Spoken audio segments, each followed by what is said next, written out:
Okay, good morning. Thank you, Pastor. Palakpakan natin. Yan. Okay, so tamang-tama, no, na every Friday is the Catch Up Friday, no? So, pwede na ito maging part of our Catch Up Fridays activities, no? So, kaya nag-uusap kami nung kanina sa likod, mayroon kaming values of the month. So, ang suggestion ko, kung kaya natin gawin at the end of the month, itataon lang natin ang Friday. So, kagaya ngayon, February is, ano ba tayo? Love. Diba? Oh. Ngayon, kaya sabi ko kay Mang Balya, bigyan kayo ng kopya doon sa mga values of the month para ma-prepare ninyo.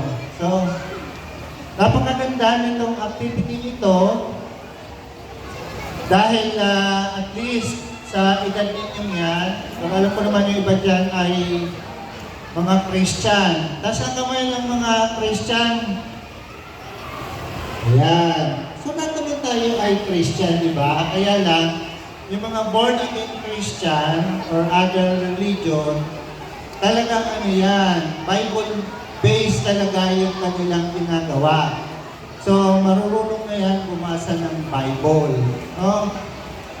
Okay ba yun? So, dapat everyday mayroon kayo nababasa na Bible verse. Okay ba yun?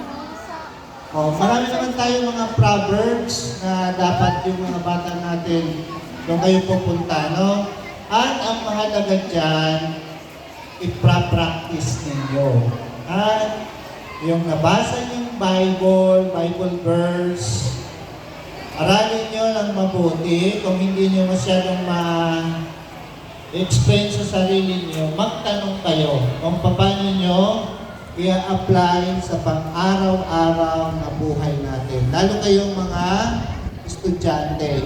Okay, so kaya sabi ko sa mga teachers natin, pagbalik sa classroom, kailangan mayroong follow-up. Okay? So, wala tayong karapatan na gumawa ng mali sa kapwa natin. Kaya ba yun? Kaya ba? Kaya? Kaya ba? Okay. So, wala akong maririnig na kayo ay pinadala sa guidance ng inyong teacher. Tama ba? So, mababawasan na yung madadala sa guidance.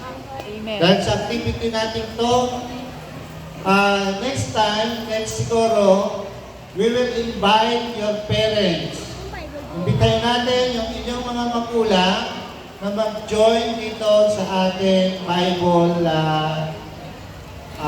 activity. Okay ba? So, simula na yun, pag-uwi nyo mamayang hapon, sabihin nyo na sa nanay na every month magkakaroon ng Bible activity sa school. So, ipakita nyo sa nanay nyo yung values of the month. Diba? So, kagaya nung August, isa tayo ng August, gawin na natin September kasi 2 days lang naman yung klase